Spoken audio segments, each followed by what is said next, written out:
la mujer que el desierto no quiso dejar morir a Xiomara Delgado, la llamaban el monstruo del pueblo. Pero cuando un guerrero apache solitario la encontró moribunda entre las rocas, supo que había hallado el corazón más hermoso que conocería jamás. En las tierras áridas de Nuevo México, donde el sol castiga sin piedad y las esperanzas se secan como flores marchitas, vivía Xiomara Delgado, una mujer de 21 años cuya existencia había sido un desierto de soledad mucho antes de que el desierto real la recibiera. Una marca de nacimiento color púrpura se extendía desde su ojo izquierdo hasta la comisura de su boca, como si el destino hubiera decidido señalarla para que el mundo entero supiera que no merecía ser amada. Era el año 1875, y el pequeño pueblo de Santa Elena se despertaba una mañana de octubre con el mismo ritual de siempre, las campanas llamando a misa, los comerciantes abriendo sus tiendas,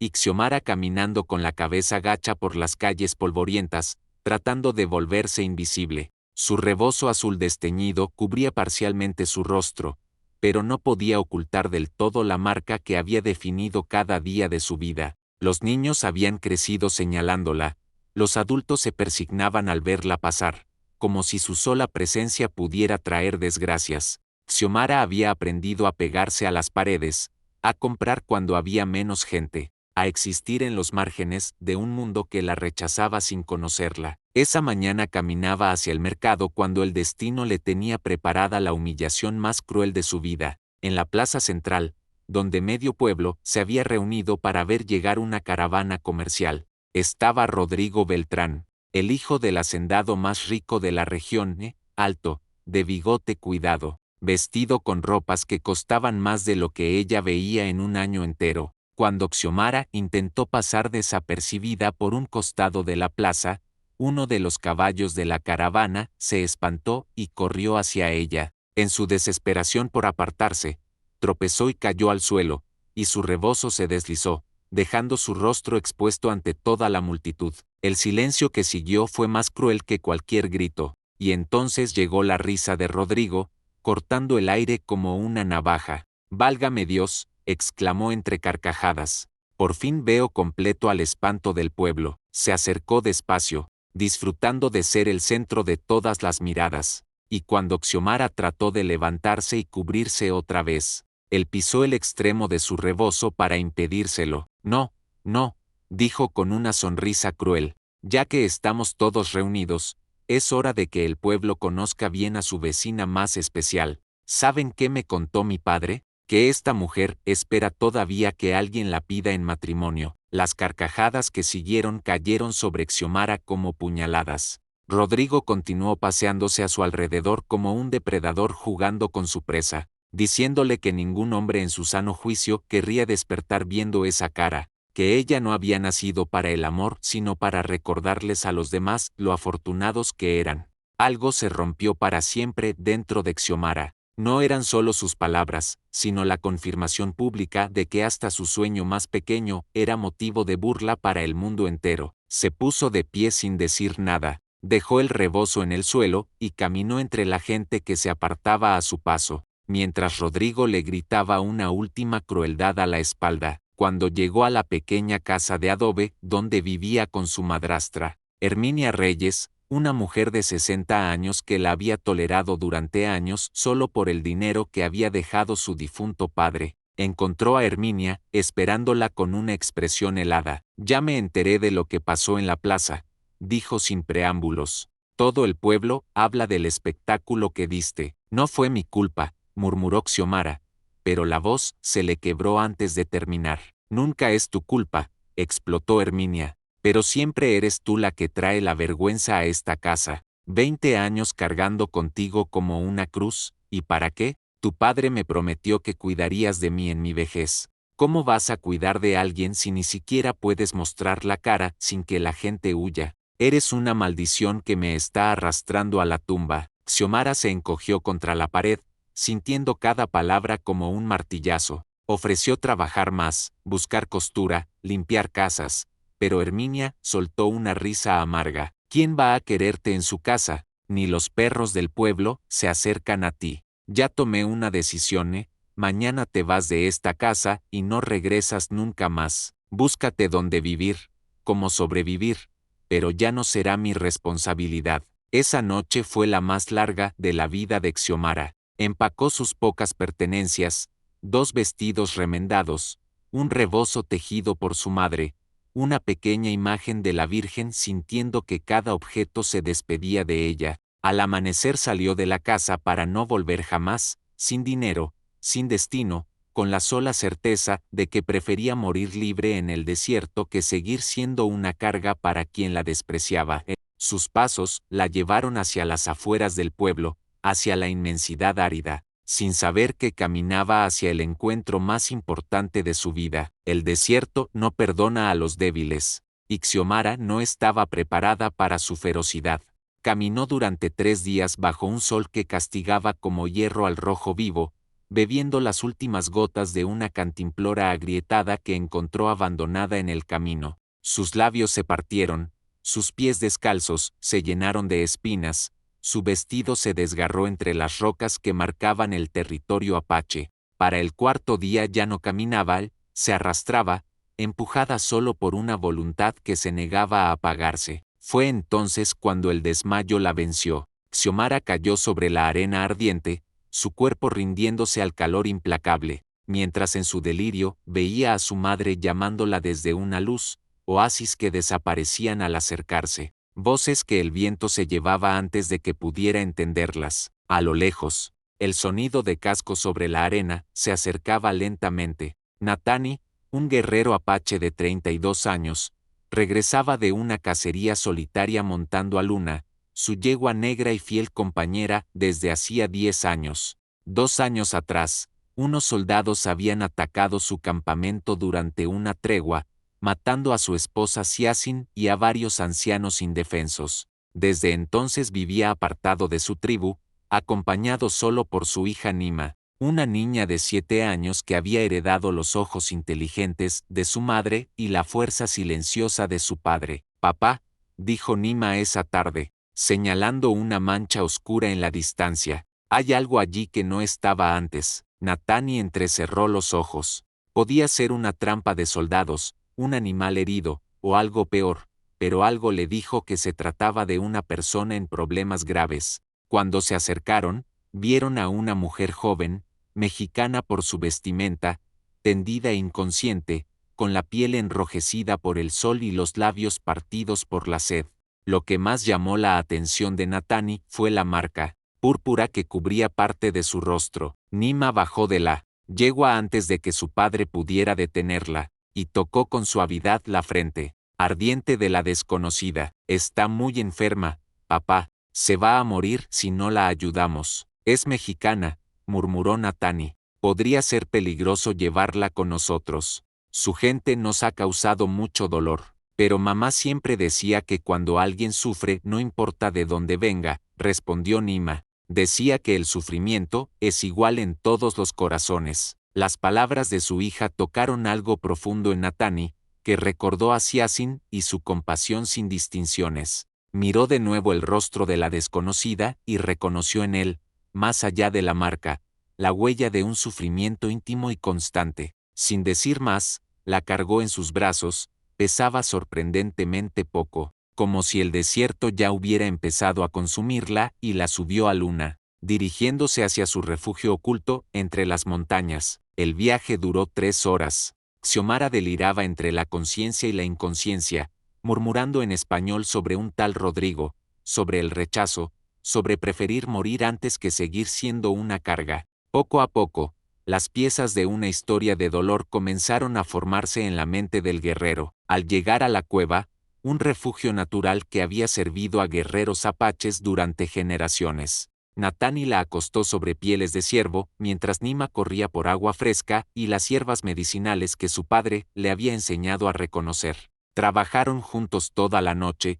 Natani vigilaba su respiración, le daba pequeños sorbos de agua, refrescaba su frente ardiente, mientras algo despertaba en el que llevaba dormido desde la muerte de su esposa. Nima, entre sueños, preguntaba una y otra vez cómo estaba la señora triste. Con los primeros rayos del amanecer, Xiomara abrió los ojos con claridad por primera vez en días. Vio el techo rocoso, las pieles que la cubrían, y finalmente al hombre que había velado su noche. ¿Dónde? Comenzó, pero las palabras se le quedaron en la garganta al ver con claridad el rostro de quien la había salvado. «¿Estás a salvo?», le dijo Natani en español, lento y claro. «Estabas muriendo en el desierto. Te trajimos aquí». «¿Quién eres?», susurró ella, aunque ya lo había adivinado por sus ropas y su dignidad silenciosa. «Soy Natani. Ella es mi hija Nima. Somos apaches». La palabra que debería haberla aterrorizado, extrañamente la tranquilizó. Durante toda su vida había oído hablar de la ferocidad apache, pero en los ojos de este hombre que había pasado la noche cuidándola solo vio sabiduría y dolor compartido. «Gracias», murmuró, con lágrimas rodando por sus mejillas. «Pensé que iba a morir sola». «Nadie muere solo mientras podamos evitarlo», respondió Natani, ofreciéndole un cuenco de caldo tibio. «Bebe, recupera tus fuerzas. Después, si quieres, nos contarás por qué una mujer camina sola hacia la muerte en territorio apache». Nima despertó y se acercó de inmediato, feliz de verla despierta, y le preguntó su nombre. «Xiomara», respondió ella, sonriendo por primera vez en mucho tiempo. «Es un nombre bonito», dijo la niña. «Papá siempre dice que el agua es lo más importante en el desierto. Sin agua todo muere, pero con agua hasta las flores más pequeñas pueden crecer en la arena». Esa mañana marcó el comienzo de algo que ninguno de los tres esperaba. Los días que siguieron fueron para Xiomara como vivir en un mundo nuevo, donde las reglas crueles que habían gobernado su existencia durante 21 años simplemente no existían. Ni Natani ni Nima parecían notar la marca de su rostro, o si la notaban, la veían como una parte más de ella. Por primera vez, Xiomara era vista como una persona completa. Nima se volvió su compañera constante, curiosa por el mundo más allá del desierto, y Xiomara descubrió que tenía mucho que compartir después de creer durante años que no tenía nada valioso que ofrecer. Una tarde, mientras recogían bayas silvestres, la niña le preguntó si le dolía la marca. «No me duele físicamente», respondió Xiomara, sentándose para estar a su altura. «Pero durante muchos años me dolió de otra manera, porque la gente me miraba como si fuera algo roto». Nima extendió su mano y trazó la línea púrpura con una gentileza que hizo llorar a la mujer adulta. «Se siente igual que el resto de tu piel», observó la niña. «Solo es de otro color, como cuando papá se pinta rayas para las ceremonias importantes. Creo que te ves especial, como si algo hubiera querido asegurarse de que nadie te confundiera con las demás». Esas palabras, dichas sin ninguna intención de consolar, reordenaron algo fundamental en Xiomara. Durante 21 años había visto su marca como una maldición. Ahora empezaba a verla como una señal de singularidad. Esa noche, junto al fuego, Xiomara le contó a Natani lo que Nima le había hecho entender. «He estado viviendo como si fuera responsable de los miedos de otras personas», dijo, «como si mi obligación fuera hacerlos sentir cómodos con mi existencia, aunque eso significara desaparecer por completo. Los corazones pequeños siempre tienen miedo de lo que no entienden», respondió Natani. «Pero su miedo no define quién eres tú». La conversación se extendió hasta muy entrada la noche, la primera de muchas en las que ambos compartirían sus historias y sus heridas. Él le habló de la muerte de Xiaxin y de la rabia que había cargado durante años. Ella, de su infancia solitaria y de los sueños que había enterrado. Semanas después, una noche, Natani le confesó que desde que ella había llegado, todo había cambiado. Nima volvía a sonreír como no lo hacía desde la muerte de su madre, y él había vuelto a despertar esperando el día en lugar de solo soportarlo. Se acercó despacio, dándole tiempo para retirarse si quería, y cuando ella no se movió, tomó su rostro entre las manos. «Eres hermosa», le dijo, y no era una mentira piadosa. En sus ojos, ella pudo ver que él la veía entera, marca incluida, como parte de quien era. Cuando la besó por primera vez bajo las estrellas, Xiomara sintió que nacía de nuevo. 3 meses después, la vida en el refugio tenía un ritmo que ella jamás había imaginado posible. Una noche de luna llena, Natani tomó sus manos entre las suyas. Quiero que te quedes para siempre, le dijo, no como invitada, no por compasión, quiero que seas mi esposa, la madre de Nima. ¿Estás seguro?, preguntó ella, con voz temblorosa. ¿Sabes lo que significa unir tu vida a la de una mujer marcada, rechazada por su propio pueblo? Sé exactamente lo que significa, respondió él. Significa unir mi vida a la de la mujer más valiente que he conocido. Natani fue a la cueva y volvió con un collar de cuentas turquesas y plumas de águila, herencia de su madre y de la madre de su madre, que en la tradición apache solo lleva la mujer que elige compartir la vida de un guerrero. Nima, que había estado esperando ese momento desde hacía semanas, apareció sonriente para confirmar que ya la consideraba su madre en el corazón. Sí, susurró Xiomara, y luego, más fuertes, sí, quiero ser tu esposa, quiero ser la madre de Nima. Cuando Natani colocó el collar alrededor de su cuello, ella sintió que se cerraba un círculo que había comenzado el día de su nacimiento. No había nacido marcada para sufrir, sino para encontrar ese amor, esa familia, ese hogar. 2 años después, el pequeño refugio se había convertido en un hogar próspero. Nima, ya de 9 años, hablaba español y apache con fluidez, y en los brazos de Xiomara dormía el pequeño Kai, su hijo de 6 meses, que llevaba en sus facciones la herencia de 2 culturas unidas por el amor. La fama de Xiomara como curandera se había extendido por todo el territorio. Gente de pueblos lejanos llegaba buscando sus remedios, y ella los atendía a todos sin distinción. Fue una mañana de primavera cuando llegaron los jinetes que lo cambiarían todo otra vez. Natani salió con el arco en la mano, sin pensarlo, evaluando la situación. El grupo estaba encabezado por un hombre que Xiomara reconoció de inmediato, aunque había cambiado, Rodrigo Beltrán, ahora de casi 30 años, con el rostro marcado por la preocupación. Xiomara Delgado, gritó al llegar a la entrada del cañón, la voz quebrada. Sé que estás ahí. He venido a pedirte ayuda desesperadamente. Ella salió de la cueva con la dignidad serena de años como matriarca apache, flanqueada por Natani y Nima, cargando a Kai contra el pecho. Rodrigo la miró con un shock que rayaba en él reconocimiento. La mujer rota que él había humillado en la plaza, había sido reemplazada por una mujer radiante cuya sola presencia imponía respeto. Has cambiado completamente, murmuró, desconcertado. He encontrado mi verdadero hogar, respondió ella. Fue entonces cuando Xiomara vio la verdadera razón de la visita. En los brazos de Rodrigo había una niña pequeña, de apenas 3 años, gravemente enferma, con fiebre alta y respiración laboriosa. Es mi hija, dijo él, con las lágrimas corriendo por su rostro. Los médicos del pueblo dicen que no hay nada que hacer.